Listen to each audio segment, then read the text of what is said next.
Bonjour à tous, ici Richard Vatel alias Gromy pour l'artiste autodidacte.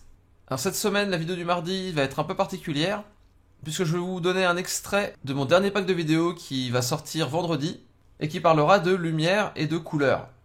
Et donc ce pack arrive avec plusieurs nouvelles. Déjà, je vais commencer à découper chacun de mes packs en plusieurs morceaux pour les gens qui voudraient avoir un contenu spécifique, ou qui voudraient pouvoir tester le contenu sans avoir à dépenser 20 à 30 euros.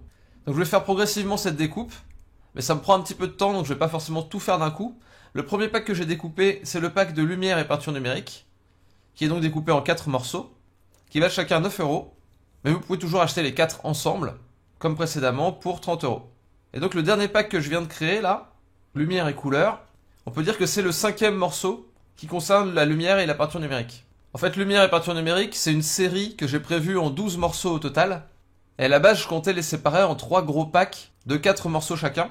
Mais finalement, je me dis que je vais plutôt sortir les morceaux au fur et à mesure que je les produis, plutôt que d'attendre d'en avoir 4 pour chaque fois sortir un gros pack. Ça va me permettre de varier plus régulièrement les sujets, pour intéresser plus de monde, et aussi permettre de vous apporter du contenu plus régulièrement. Donc le premier pack de cette nouvelle formule, c'est donc lumière et couleur, dont je vous donne un extrait dès maintenant, et vous pouvez le précommander pour 7,50 € à la place de 9, jusqu'à vendredi, qui sera la date de sa sortie. Donc dépêchez-vous de profiter de cette promotion, elle durera vraiment pas longtemps. Et pour vous expliquer un petit peu le contenu de ce pack, je vais vous apporter les bases de la lumière et la couleur, c'est-à-dire comment la couleur fonctionne réellement, physiquement. Je vais également vous parler de la manière d'utiliser la couleur dans une image.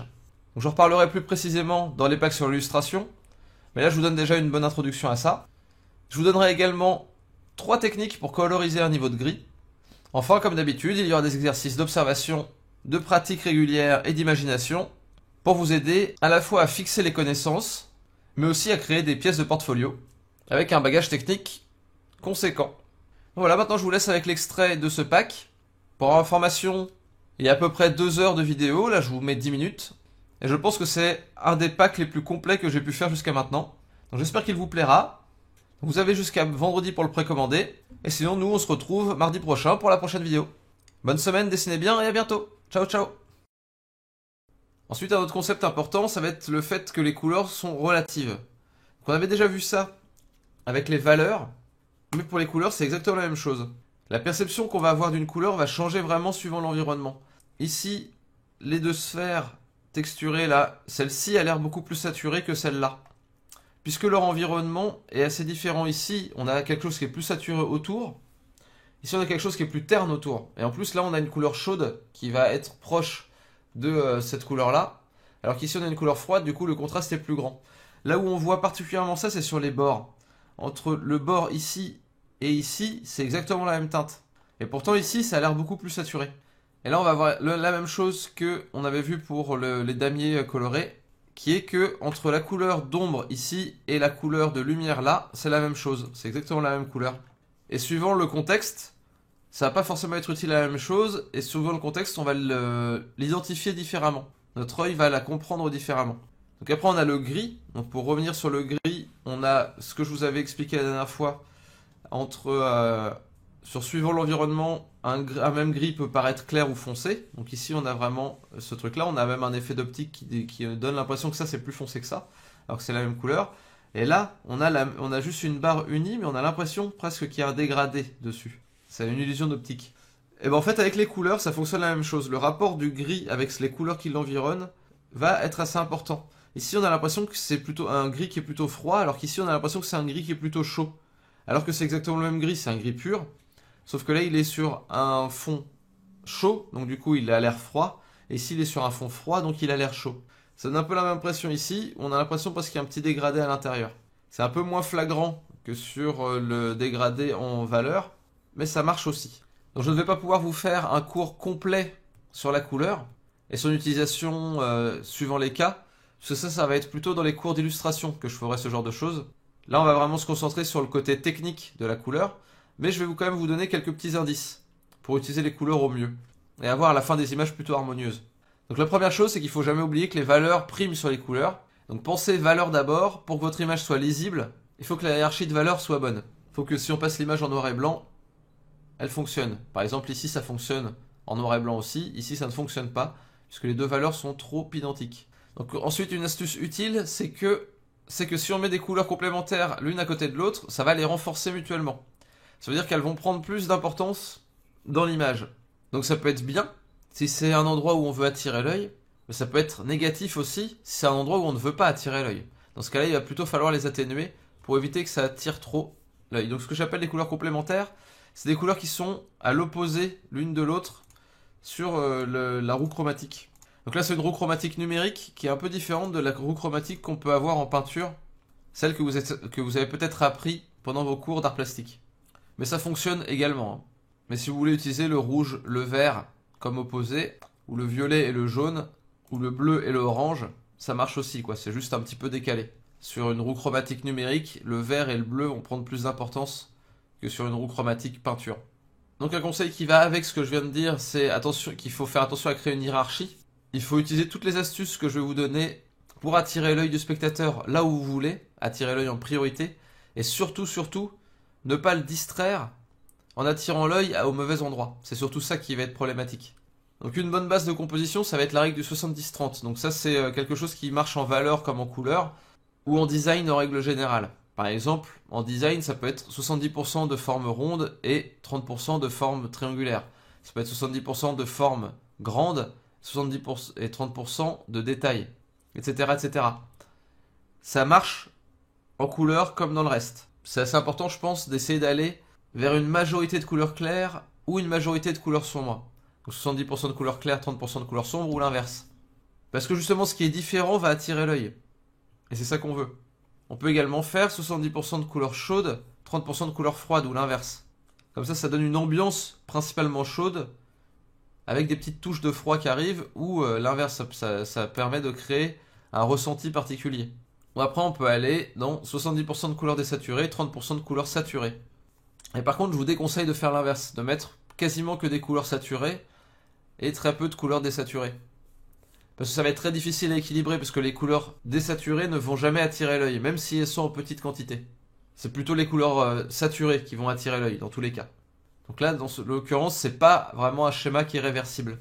Et après, 70-30, c'est un indicateur, ça peut être 80-20, ça peut être 90-10. Mais en tout cas, essayez de ne pas faire moins que ce rapport de force-là. Il faut vraiment qu'il y ait une majorité nette, dans un sens. Vraiment prendre des décisions qui soient assez fortes pour créer une ambiance particulière. Un autre conseil qui va fonctionner assez souvent, c'est de se baser plutôt sur 2-3 teintes différentes et des teintes proches de ces teintes-là pour créer la majorité de l'image. Essayez de ne pas utiliser toutes les teintes possibles dans une même image. Essayez de rester dans des zones relativement restreintes. Et après, vous avez quand même la saturation et la luminosité pour jouer et varier toutes ces teintes-là. Donc vous pouvez déjà faire beaucoup de choses, ne serait-ce qu'avec un camailleux, avec une teinte et deux petites teintes environnantes. Donc il n'y a pas besoin de mettre toutes les couleurs possibles pour faire une image complète. Et en général, c'est plutôt une bonne idée de les restreindre. Ensuite, je vous déconseille de mettre deux couleurs saturées de luminosité similaire côte à côte. En général, ça pique un peu les yeux, ça donne une impression qui est franchement pas très agréable. Parce que ça crée trop de vibrations dans l'œil. Et du coup, c'est pas forcément très, très agréable, très beau. Dans ce cas-là, essayez de changer la luminosité des deux couleurs. Comme ça créera une image plus harmonieuse et ça va moins abîmer les yeux de vos spectateurs, quoi. Et donc après, juste quelques petites règles de composition colorée. La composition, à quoi ça sert? Ça sert surtout à attirer l'œil où on veut attirer l'œil. Et sur les trois images-là, je crois savoir où votre œil se dirige. Ici, votre œil va certainement être attiré là, puisque c'est là qu'il y a le plus grand contraste. C'est là où on a la valeur la plus sombre et la valeur la plus claire de l'image qui sont côte à côte. Ici, on a la même valeur sombre, mais elle est entourée par d'autres valeurs sombres, donc du coup, elle est un peu plus étouffée. Et ici, on a la même valeur claire, mais elle est autour d'autres valeurs claires, et donc elle est plus étouffée également. Ici, votre œil se porte certainement là. Donc certainement ici aussi, puisqu'il y a des gros contrastes qui se jouent. Mais là, il y a une saturation supérieure qui est présente, et la saturation attire l'œil. Et ici, votre œil se porte certainement là ou là, puisque on a des couleurs chaudes sur des fonds froids, et que les couleurs chaudes attirent plus l'œil en général que les couleurs froides.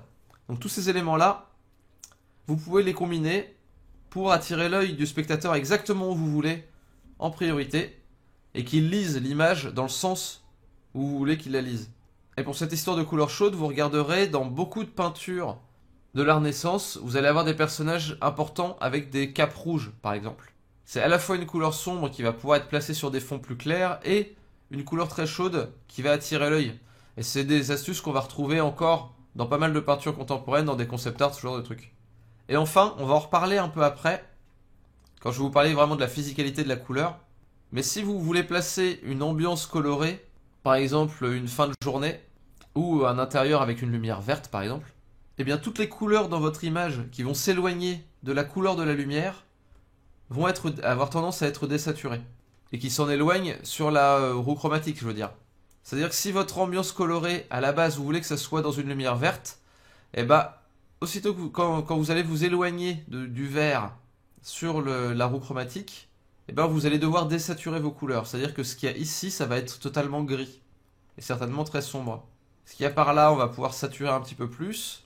Ce qu'il y a par là, on va pouvoir saturer encore un peu plus. Mais il n'y a vraiment que dans les verts qu'on va pouvoir avoir la saturation maximum. Sinon, partout ailleurs, on va avoir des couleurs qui vont être plus désaturées. Donc ça, c'est une règle générale qui peut vous aider à créer des ambiances colorées assez fortes. Et c'est important de s'y tenir, de garder ça en tête et de faire confiance à la règle. C'est-à-dire que si vous avez une ambiance colorée verte, si votre lumière est verte, et ben même si vous avez un personnage qui est censé avoir un manteau rouge, et ben il va falloir placer ce rouge-là, et certainement le faire aller un petit peu vers les verts, pour le faire fonctionner. Ça ne fonctionnera pas de placer un manteau rouge pur dans une ambiance verte. Parce que la lumière ne fonctionne pas comme ça. On va en reparler après, mais je vous assure, la lumière ne fonctionne pas comme ça. Si vous éclairez un objet rouge avec une lumière verte, vous n'aurez certainement pas du rouge qui va ressortir. Et donc ça paraîtra étrange au spectateur si vous lui présentez une telle scène. Donc voilà pour toutes les règles de base. On va maintenant passer à un mini exercice, avant de passer à la suite, parce que je voudrais que vous commenciez à vous familiariser avec les couleurs, avant de vraiment parler plus technique et physique de la couleur. C'est important que vous commenciez à les voir avant tout. Donc pour ce mini exercice, je vous donne une image, donc qui est celle-ci, et là je vous ai déjà mis les endroits où chercher les couleurs. Donc essayez d'identifier les différentes couleurs, c'est-à-dire que là, il faut regarder cette couleur-là, vous n'utilisez pas la pipette, et vous prenez votre roue chromatique, et vous vous dites, bon alors ça c'est plutôt dans les oranges, c'est plutôt clair, c'est pas trop saturé, je vais plutôt faire ça. Et donc vous posez la couleur, et après vous utilisez la pipette pour vérifier si vous aviez raison ou tort, et à quel point vous vous êtes trompé. Et refaire cet exercice-là régulièrement, ça va vraiment vous aider à mieux comprendre la couleur, et après à avoir même un langage qui va être plus précis là-dessus. Donc faites ça d'abord sur les couleurs que je vous propose ici, et après vous prenez 3 autres images de votre choix, si possible des images où il y a des grandes masses de couleurs qui sont quand même identifiables, histoire que vous puissiez plus facilement les trouver. Je vous conseille de commencer par un dessin cartoon, après une peinture numérique et peut-être finir par une photo, parce que la photo c'est le plus difficile en fait. Et donc faites ça, et après passez à la vidéo suivante.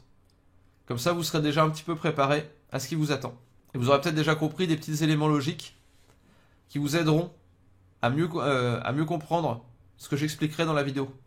Donc voilà, faites cet exercice-là, et puis on se retrouve pour la prochaine vidéo. A tout de suite.